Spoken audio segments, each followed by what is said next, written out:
Boa tarde a todos. Com muita alegria que nós estamos aqui iniciando o nosso trabalho de hoje. No início de ano, nós fizemos uma homenagem ao patrono da nossa loja, ao Conde de Saint-Germain, ao mestre Saint-Germain. Mas foi uma coisa muito rápida, muito corrida, e por causa disso, nós sentimos a vontade, a necessidade de fazer essas palestras com mais folga, e temos feito até hoje. Então, hoje vamos dar início ao nosso trabalho da nossa loja Conde Saint-Germain, e depois o nosso irmão Cláudio Saraiva vai fazer a homenagem dele ao nosso querido Conde de Saint-Germain como cientista, uma das facetas que ele apresentou nessa encarnação como Conde de Saint-Germain. Aos grandes seres que dirigem os destinos da humanidade e que são a corporificação do amor imortal, pedimos que abençoem a Sociedade Teosófica e a esta loja, fundada para o seu serviço. Ampare-nos com seu auxílio e orientação. Inspire-nos com a sua sabedoria e atividade. Fortifique-nos com o seu amor. Estão abertos os trabalhos para este dia 20 de junho de 2022. Então, nosso irmão Cláudio Saraiva, da loja, que é uma pessoa sempre muito interessada na questão da ciência, na questão da evolução do ser humano, nesse sentido, nós pedimos que ele fizesse, então, um trabalho relativo a essa faceta do Conde de Saint-Germain, ligado muito à ciência. Então, Cláudio, muita alegria de receber hoje aqui. Oi. Pode começar. Oi. Bom, olha só, gente. Eu agradeço as gentis palavras da Regina, né? Eu vou fazer um breve, assim, um introdutório, né, de mim. Eu já sou participante da Sociedade Teosófica tem mais de 10 anos. Eu inicialmente estava na loja Nirvana, depois passei para a loja Saint-Germain. Eu sou engenheiro, né? Tenho pós-graduação em engenharia também. Atualmente eu estou já afastado, eu era servidor do Tribunal Regional do Trabalho, já me aposentei, então agora eu tenho mais tempo de pesquisar coisas que eu realmente gosto de fazer.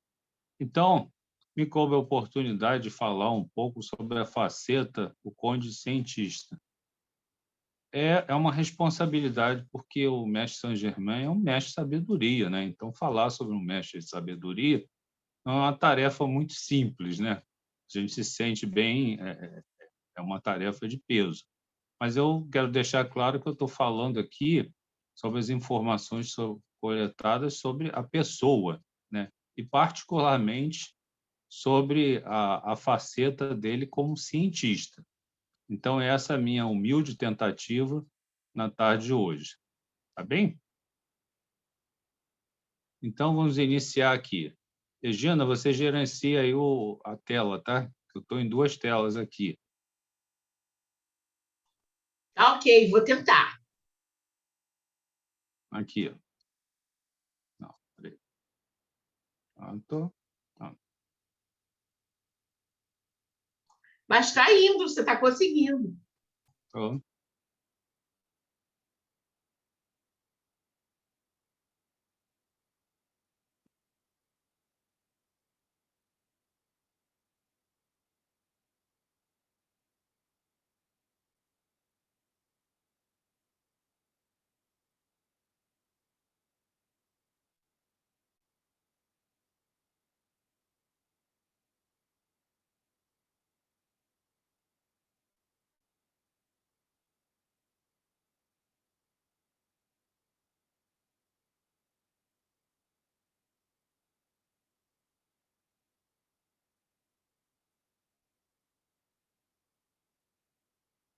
Essa abertura ela tinha som, mas, infelizmente, por conta de ter que entrar em dois dispositivos, o problema que está tendo, eu não pude apresentar o som.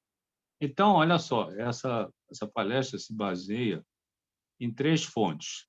A principal é esse livro, Conde de Saint-Germain, de Isabel Cooper Oakley, que é um livro bastante interessante, que ele está até esgotado, não tem novas edições, mas você consegue encontrá-lo em PDF e alguns sebos você também consegue encontrar. É uma leitura bastante interessante e é curiosa, eu diria até fascinante. Eu baseei um pouquinho também uma pequena referência que foi feita, uma palestra da Isis Rezende, ao glossário teosófico, que é uma referência que Blavatsky fez. Então, é outra fonte de consulta. E um vídeo da palestrante Isis Rezende, membro da Sociedade Teosófica, né, que as palestras excelentes, que eu confesso que eu assisti, eu olhei bastante coisa, comparei com o que eu já ia falar, e achei muito interessante, não seria justo que eu não citasse aqui que eu assisti a palestra, que foi uma fonte de inspiração. Bom, então vamos ao que interessa. A origem do Conde de Saint-Germain, ele é extremamente controversa, é uma confusão, porque não se sabe direito a data que ele nasceu, muito menos onde. Existem algumas informações, mas essas informações elas não são confirmadas por todas as fontes. Então, uma origem controversa, assim como a personalidade dele, né? O Conde de Saint-Germain, eu vou me basear principalmente na encarnação que dizem que ele teve, segundo esse livro que eu falei aí, da Isabel. Então, mas tem muitas outras referências. Na verdade, uns acham que ele viveu pulando de época para época, que ele era imortal, e outros diziam que ele teve várias encarnações. Então, só isso já é um negócio, uma pitada de mistério, que é uma coisa assim interessantíssima. Então, tem situações que ele fala, né? Eu preciso descansar, que daqui a 50 anos vão precisar de mim não sei aonde. Então, é um negócio assim que você fica um pouco... É meio estranho. Agora, ele era um indivíduo assim encarnado, né? Extremamente talentoso. Ele era um ponto fora da curva, porque ele fazia de tudo um pouco. E tem algumas referências, eu coloquei aqui ambidestro, porque ele era uma pessoa que ele escrevia com as duas mãos, e do mesmo jeito. Mandava ele escrever com a direita, escrevia com a direita, escrevia com a esquerda. Mas o mais curioso é que ele escrevia com a direita e a esquerda ao mesmo tempo. Esse é um negócio assim meio... Como é que você vai coordenar a sua mente para escrever em duas folhas de papel ao mesmo tempo?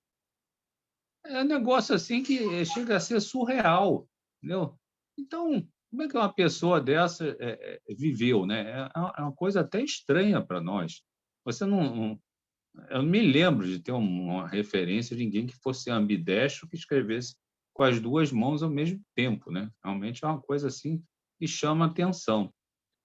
Isso é uma pequena introdução para a parte que eu vou falar do cientista. Mas ele falava fluentemente muitos idiomas. Ele falava português, gente. Falava francês, falava inglês, falava alemão, falava italiano, espanhol, falava árabe, falava sânscrito, falava chinês. Eu não sei, eu encontrei a referência como chinês, mas acredito que deva ser o mandarim, né? Então, se falava que ele sabia, talvez mais, dessas línguas orientais do que os próprios habitantes dos lugares, e que a gramática dele, conhecimento do idioma era perfeito. Então, nesses idiomas todos que estão citados aí, ele era uma pessoa que tinha um sotaque perfeito. É uma coisa assim que ele não se notava que ele era de qual origem fosse, né? Que na verdade a gente não sabe direito. Mas então ele falava todos esses idiomas sem sotaque perfeitamente com os nativos da região. Então é uma coisa assim que é extraordinário. Além disso, ele era músico. E não era só um músico, ele era o músico. Ele era violinista, ele tocava muito bem. As referências que se tem dele é que ele tocava como uma orquestra. E quando ele tocava nos saraus, nas reuniões das cortes, ele frequentava muitas cortes, ele era convidado para várias delas, ele parava tudo, né? Quando ele ia tocar o violino, roubava a cena, né? Não tinha para ninguém, parava tudo para ouvir ele, que o talento dele era uma coisa assim absurda. Além disso, se não precisasse, o cara ainda pintava, entendeu? E não é pintar parede, não era, ele era pintor de quadros, com extrema habilidade. Então, olha só, vamos seguir um pouquinho. Vou entrar na parte do conde cientista. Ele tinha conhecimentos sobre alimentação, sobre nutrição, extremamente avançados para o seu tempo. Se sabe hoje em dia que você, quando come pouco, você tende a ter uma longevidade mais alta, porque o processo de digestão exige muito do organismo. Então, se diz isso hoje em dia, que você, se você quiser viver muito, você deve comer moderadamente.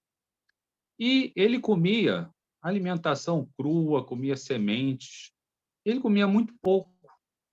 Esse tipo de alimentação crua e alimentação de sementes é uma alimentação que tem correntes atuais que defendem tratamentos, inclusive para doenças sérias, como câncer, com esse tipo de alimentação, alimentação crua, com alimentação de brotos.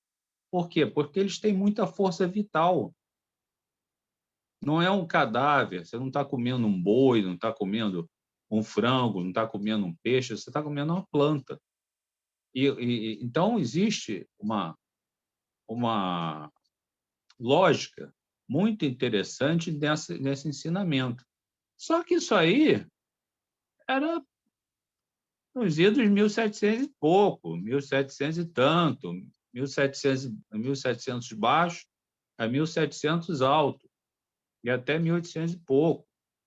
Então, nessa época, esse tipo de conhecimento devia ser extraordinário. Eu ainda tinha mais umas coisas assim estranhas, né?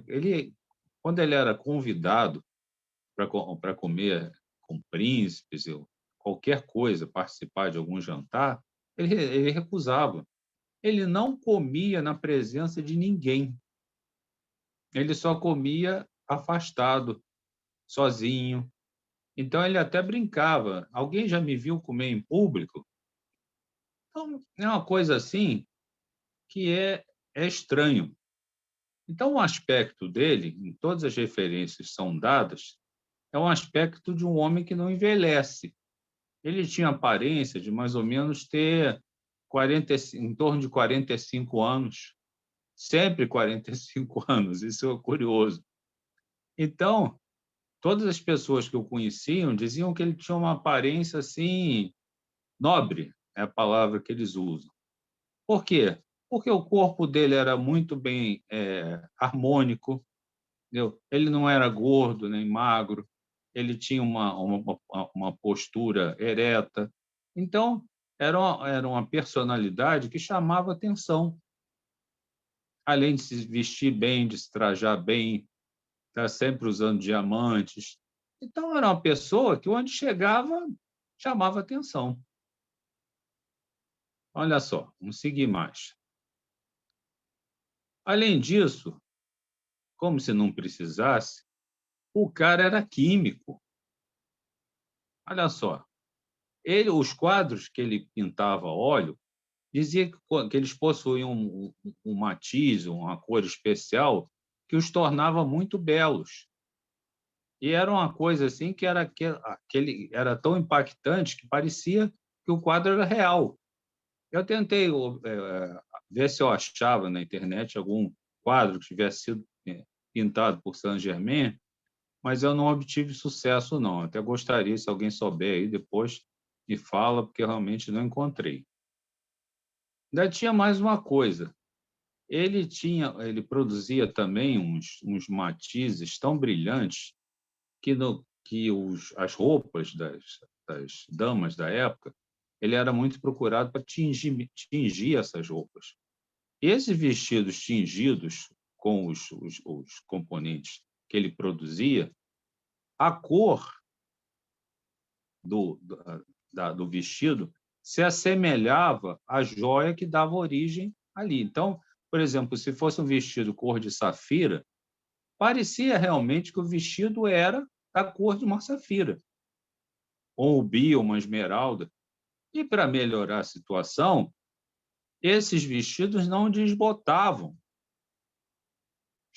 Olha só, você botava um vestido com a cor de uma joia, que o vestido não desbotava.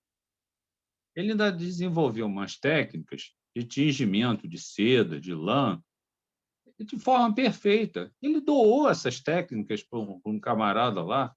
Ele disse: não quer nada, toma para você, usa aí. Deu para o cara, entendeu? Pronto.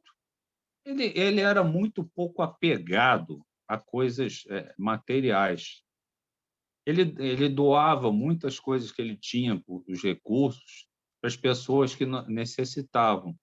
Ele meio que fazia uma distribuição muito interessante, porque quando ele via que a pessoa podia pagar, ele cobrava. Aí depois ele dava a coisa para o que não precisava. Então era uma coisa. E como ele não tinha grandes necessidades, entendeu? Então era uma pessoa assim singular. Então o que mais? As tintas a óleo que ele produzia eram sem cheiro. Olha, eu gostaria de ter uma tinta dessa. Porque já tentou pintar um apartamento, pintar uma porta com tinta a óleo? Aquela tinta fica cheirando uns 3 dias. Você tem que sair de casa porque aquilo é muito ruim. Então, ele tinha algum composto lá, alguma coisa que ele produziu que tinha a propriedade de tirar o cheiro da tinta a óleo. Além disso, ele branqueava, eu vi uma referência que ele branqueava linho de modo a parecer seda italiana. Quer dizer, linho sempre foi um tecido assim relativamente barato, né? Porque ele é feito de algodão. Seda italiana. Quer dizer, seda é um produto que sempre foi caro, né? Que vem do bicho da seda. Quer dizer, eu não sei exatamente o que é seda italiana, confesso que eu não sei. Mas imagino que deva ser um tecido caro, principalmente para a época. Então, vamos prosseguir. Ele era gemólogo, o profissional que estuda gemas ou pedras preciosas. Isso aí eu tive que procurar realmente do Dr. Google para saber o que era. Porque ele, além disso, ele tinha uma habilidade excepcional com diamantes. É impressionante o que ele podia fazer com eles. O diamante, não sei se todo mundo sabe, ele é um composto extremamente duro, dos mais duros conhecidos na natureza. Agora, curiosamente, duro não quer dizer resistente, porque você pode fazer brocas com ele, que você consegue furar outros materiais, mas certas coisas, se ele sofrer uma queda ou um impacto numa região que não deva, que ele é particularmente frágil, ele se quebra. Então, ele é duro, mas ele é frágil ao mesmo tempo. Então, é uma característica curiosa dos diamantes. E diamante é um negócio que, se você, como ele é de carbono, se você expuser ele a uma temperatura muito alta, ele evapora. Não só evapora, ele sublima, ele vai direto do, do, do sólido para o gasoso. E o seu diamante vira vapor. Acabou, entendeu? Então, dizia-se que Saint-Germain conseguia pegar vários diamantes pequenos e transformar num grande. Cara, eu não faço a menor ideia como é que ele fazia isso. Eu procurei na internet referências a processo de fusão de diamantes, Eu não achei nada, nada, nada, nada. Então, ele tinha uma habilidade, entendeu? Esse indivíduo chamado Conde de São Germain, ele tinha a habilidade de pegar, pegou os diamantes lá, não era assim na cara com todo mundo na corte, né? Mas ele levava e voltava com um diamante grande, cujo peso era o somatório do peso dos diamantes pequenos. Então, pressupõe-se o quê? Que ele juntava aquilo de algum jeito, por um processo que a gente não sabe bem qual é, e que ele criava um diamante maior. Outra coisa também curiosa é que é difícil você reparar diamantes. Você tem que, por ele ser frágil, você tem que ser, se ele tiver alguma imperfeição, você tem que ser muito habilidoso com isso. Geralmente você perde material.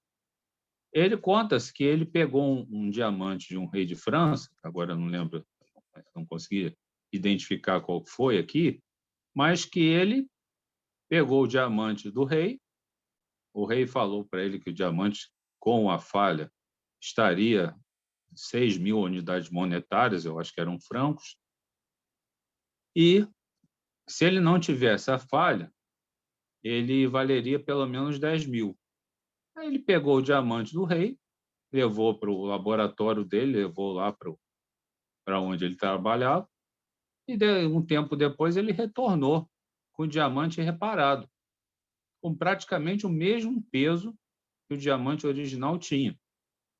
Aí disse que o rei ficou todo contente porque levou o diamante para avaliar e só de cara ofereceram a eles 12.000 francos, quer dizer, o dobro do valor. Então, é uma coisa assim que realmente chama bastante atenção. Além disso, tem a questão da alquimia. Eu achei uma referência que eu botei exatamente como estava no livro.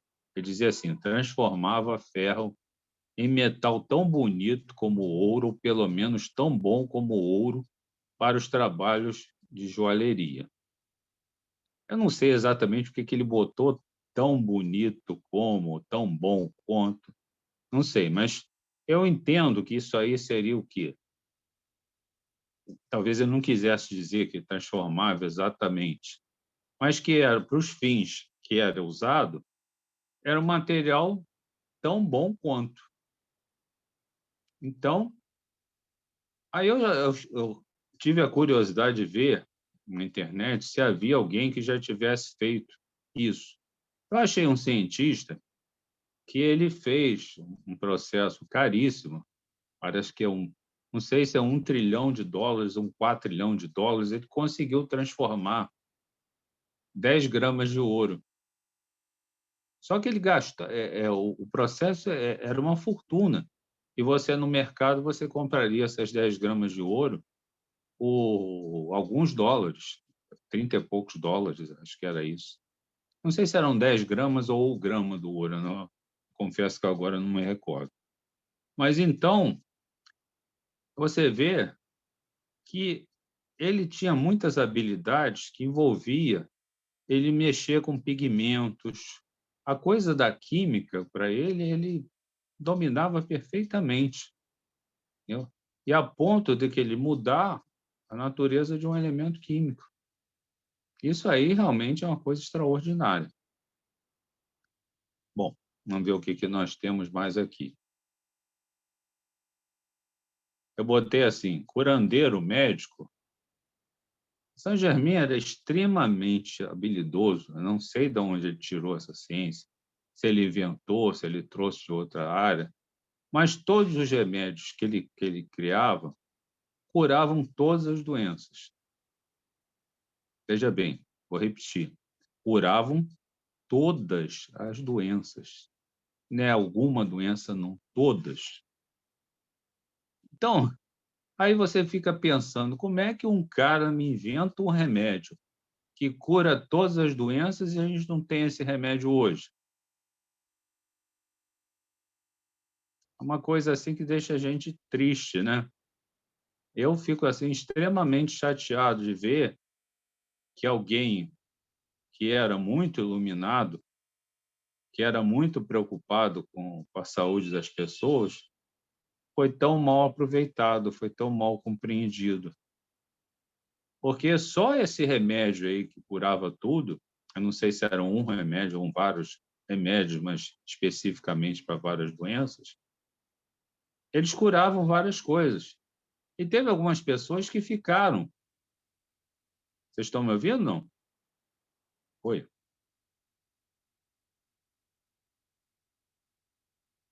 Oi?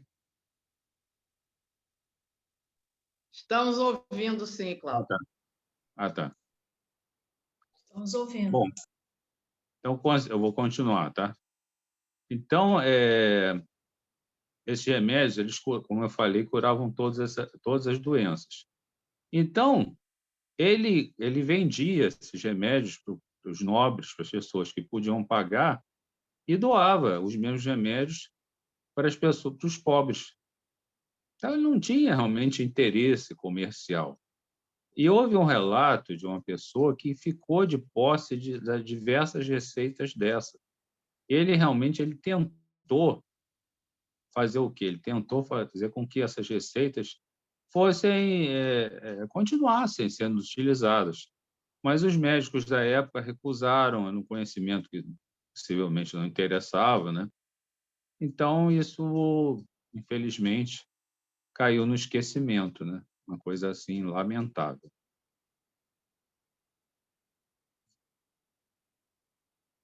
Olha só, assim mais uma coisa rápida que eu coloquei mais como curiosidade, que ele se orgulhava de domar abelhas. Eu não faço a menor ideia de como ele fazia isso. E também, não sei se ele vibrava na frequência que a abelha conseguia entender, entendeu? Não sei. E também ele conseguia encantar serpentes com música. Tocava as músicas e as serpentes ficavam ouvindo ele, entendeu? Então, só essas coisas assim é. Deixa eu ver o que mais eu tenho aqui. Acho que aqui. Isso aqui é o fechamento. Então, para fechar, quem foi o Conde de Saint-Germain? Principalmente sob o ponto de vista mais científico e dando umas pinceladas no geral. Um ser dotado de um extremo conhecimento. Você vê, ele era pintor, ele era músico, ele tinha conhecimento de ervas, era extremamente habilidoso, ele conseguia praticamente se comunicar, ou sei lá que método ele usava para se comunicar com animais, com abelha, com serpentes. Entendeu? Era extremamente caridoso, era uma pessoa que se importava muito com o seu semelhante, né? O seu irmão semelhante, e era extremamente habilidoso, né? Tanto com as mãos, como pelo fato dele ser ambidestro, pelo fato dele ser músico, e também pelas habilidades que ele demonstrou com os idiomas, né? Porque ele era poliglota, né? Ele falava diversos idiomas. Então, os conhecimentos científicos dele eram muito à frente da época. Na verdade, eram muito à frente até da nossa época, né? E tem coisas aí que são relatadas que eu não consegui achar referência que hoje sejam feitas, né? E ainda tinha, para brincar mais, que ele era um ser que tinha habilidades paranormais. Várias vezes ele relatava que alguém ia ser morto em determinada época, porque a monarquia corria risco, e ele tentava avisar o que estava para acontecer. E tem situações que ele já fez referência. Eu preciso descansar agora, porque daqui a 40 anos a Alemanha vai precisar de mim, que vai ter umas invenções que vão ser necessárias no futuro. Então, é uma personalidade assim muito controversa, né? Então, tem um episódio que é relatado nesse livro, esse que eu me baseei principalmente, de uma pessoa lá que o conheceu em 1710, em Veneza, durante não sei se chamava sarau, né? Uma atividade daquelas da corte, né? E que ele até brincou com ela, disse que ele a cortejou. Não sei exatamente se isso é um sinônimo de interesse homem-mulher ou simplesmente ele agradou ela, mas o fato é que ele tocou piano para ela e ela lembrava dele. Então, ele encontrou ele muito tempo depois e perguntou: seu pai esteve em Veneza em 1710? Ele: não, meu pai já é falecido há muito tempo. Aí ela olhou assim: mas não é possível. Eu vi um cavalheiro que eu estive nessa época, que era muito parecido com o senhor. Ele: era eu mesmo, eu lembro da senhora. Então, era uma coisa assim. Mas disse: mas não é possível, naquela época o senhor aparentava ter 45 anos, agora também, o senhor, pelo intervalo, ele já deveria ter mais de 100 anos. O senhor já deveria ter mais de 100 anos. Aí ele respondeu para ela: não, eu sou muito velho. Então, é uma coisa assim que você olha e diz: nossa, como é que pode uma coisa dessa? Então, é realmente uma personalidade, eu diria, fascinante, entendeu? Então, eu acho que aqui é o meu último slide, sim. Então, eu encerro aqui a participação do PowerPoint. Eu vou até tirar aqui, deixa eu ver. Stop share. Tá bom? Então, o que acontece? Eu volto a dizer, é uma responsabilidade muito grande falar sobre o mestre de sabedoria, inclusive o mestre que dá nome à nossa loja. Então, eu confesso que você fica um pouco apreensivo. Eu espero ter feito um trabalho, no mínimo, razoável, que vocês tenham gostado. E agora acho que eu estou aberto para a gente conversar. Devolvo a palavra para você, Regina. Obrigado. Eu achei muito bom. Você separou assim bastantes habilidades, né? Mostrando as ligações científicas das coisas. É isso mesmo, muito bom para a gente, porque no livro às vezes é muita coisa junto, não tem essa visão, né? Mas você separou direitinho e ficou ótimo. Eu lembro que tinha também uma história do tônico que ele fazia, né? Um tônico que ele dava às pessoas, que acho que até ajudava a manter a aparência. Essa É, moça que você falou, que tocava piano, acho que tem alguma coisa a ver. Acho que ele fala alguma coisa para ela. porque como essa palestra originalmente ela era um tempo de meia hora, eu estou fazendo só, eu tive que reduzir algumas coisas. Claro. Mas eu poderia acrescentar mais que realmente tinha umas referências que ele produzia um chamado elixir da juventude, entendeu? Então, mas não sabia bem com que elementos eram empregados nesse elixir, que ele era muito procurado, né? Ele teve uma ligação em várias coisas. Ele estava, vamos dizer, não sei se é um termo muito chulo dizer, mas ele estava metido em tudo que acontecia, entendeu? Ele estava em todas. Ele teve uma referência que ele uma vez esteve em Viena para conhecer aquele Mesmer, do mesmerismo, né? Mesmerismo é uma técnica, né? Que você influencia as coisas com pensamentos e sentimentos bons. Então, a referência que se falava era assim: conta-se que distinto cavaleiro apareceu em Viena, procurou uma só pessoa. Então, era aquele burburinho na cidade, né? Apareceu ele, você imagina, né?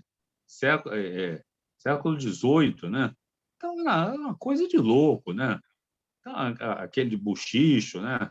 Não tinha televisão, não tinha internet, não tinha rádio, né? Então, era a rádio popular, né? Aquela que corre na rua, né? a fofoca comia solta, né? E ele Então, mudava de nome, confundia as pessoas também, né? E diz que naquela é, época tinha essa mania de mudar de nome, para ficarem, que nem artista faz hoje, para não ser conhecido, para não fofocarem muito a vida. Ele parece que armava de vez em quando também. ele fazia muito isso, realmente eu vi referência. Mas o pior de tudo é que tinha algumas pessoas que o conheciam. Então, eu dizia, está aí na porta um cavaleiro, está se apresentando como fulano, mas ele é o conde de São Germain. Eu sei porque eu conheço ele. E ele fazia. Eu estou falando isso porque o Tony não está aqui, né? Eu acredito que ele fosse falar mais isso. Mas a profecia, questão da É, profecia, né? De sumir e aparecer, eram coisas que ele demonstrava, aí que a gente já vê mais um pouco da área espiritual, né? Ele simplesmente tinha ia e é, eu separei, né? Mas essa parte aí era curiosa. Eu lembro que teve uma passagem que ele queria falar com o rei de França e não conseguiu. Teve um conde lá, um ministro, que segurou ele, ele conseguiu uma audiência com a rainha. Aí ele disse: Olha, eu a minha informação para o rei seria mais completa, mas eu não pude dar mais completa. E o que vai acontecer? Daqui a pouco, o tal ministro não lembro agora de quê, vai entrar aqui para me prender. E eu não estou afim de ir para a Bastilha, não. Então, eu vou sair fora agora, vou sair batido, que eu não quero ser preso. E dizem que ele passou pelo cara que foi prender ele. Aí disseram, não, mas ele passou por você. Mas como eu não vi nada? Eu sei que revirou. Entendeu? Então, tem uns episódios assim que são extremamente interessantes. Bastante interessantes. uma coisa também é a despedida dele, quando ele aparece pela última vez, quer dizer, mas naquela encarnação ali, com os discípulos dele, não é isso? Que ele fala que ele vai para o Himalaia, passar não sei quantos anos, que só vai aparecer não sei quando, e que vai trabalhar não sei no quê. Tem alguma coisa que ele diz que vai fazer também.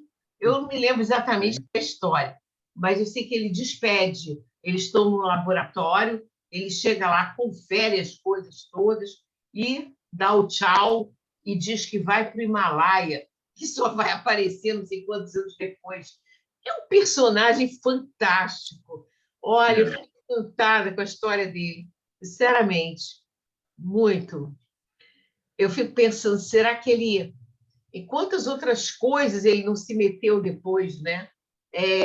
A gente não pode falar que isso, assim, não tem certeza que até de outras linhas que falam que alguma coisa sobre ele, mas dizem que ele trabalhou, por exemplo, com a invenção das embarcações a vapor, mas isso aí já é do outro pessoal que estuda ele também, né? Outras coisas. Não tem uma comprovação, vamos dizer assim. Mas eu acredito que ele tenha realmente colaborado com muitas outras invenções, com muitas outras coisas, porque ele tinha essa característica mesmo de gostar, né? Esse aspecto de ciência, de pesquisa, é o que ele mostra mesmo pelo próprio jeito dele, né? Pelo que Isso, é contado. com Isso mesmo. certeza. É isso, Cláudio. Olha, eu achei muito bom. Achei que você desenvolveu o tema com bastante clareza e, assim, separando mesmo as coisas para a gente poder entender melhor. Te agradeço muito. Hoje, o nosso irmão Tony também iria falar sobre essa parte mais de ocultista dele, né? Mas o Tony não deve ter conseguido a conexão, ele está na Argentina, num lugar meio complicado, mas valeu, foi bom demais. A gente vai ficar com esse trabalho gravado, né? Até para consulta, tudo sobre o Mestre Saint-Germain. E eu vou encerrar a gravação, mas nós vamos ficar conversando mais um pouquinho, né? Como sempre. E eu agradeço muito a você, então, ter feito essa palestra. o nosso querido mestre, nosso querido patrono da loja, merece essa homenagem desses 60 anos da Loja Conde de Saint-Germain. Ele foi homenageado o ano inteiro, de alguma forma, e com muito carinho. Muito bom, Cláudia, adorei. Eu agradeço a oportunidade, realmente. É o que eu falo, não é muito simples falar de um mestre de sabedoria, ainda mais do mestre de sabedoria que dá nome à nossa loja. Então, eu sinto uma responsabilidade, senti uma responsabilidade muito grande, mas é aquela coisa, eu gosto de pesquisar coisas que são verdadeiras, né? Então, isso a gente vê, parece realmente ter acontecido. E o que eu fico assim, acho lamentável, é o que eu falei durante a palestra, que conhecimentos desse tipo, que já foram plantados na Terra por diversas pessoas, entendeu? Às vezes sejam tão mal aproveitados, né? Porque essa questão, por exemplo, dos remédios fitoterápicos, né? Com tantas doenças, tanta coisa que a gente tem agora. Eu, por exemplo, eu moro num bairro que eu nunca vi uma concentração tão grande de farmácias por metro quadrado. Eu, eu fico olhando de como é que pode ter tanto doente, porque tem farmácia grande, tem farmácia pequena, tem farmácia média, tem mega store de farmácia. Aí eu fico pensando, pô, será que tem tanto doente assim no mundo para ter tanta farmácia assim? Aí eu, puxa, será que não podia ter um remédio mais de planta, um remédio mais energético, uma medicina vibracional, uma coisa assim? Eu não sei, eu sonho muito com essas coisas, né? Eu sou aquariano, eu sou muito visionário. Então, às vezes eu lamento quando por um lado, eu fico contente de ter o conhecimento de pessoas que tenham tido esse conhecimento. Mas eu acho tão lamentável que a humanidade tenha aproveitado tão pouco essas pessoas. Entendeu? É isso que eu queria colocar e colocar um singelo agradecimento. Eu fico grato por ter tido essa oportunidade de, também no tempo da história da loja, né, de poder dar essa pequena contribuição. Obrigado a todos. Obrigada a você, Cláudio. Muito bom mesmo.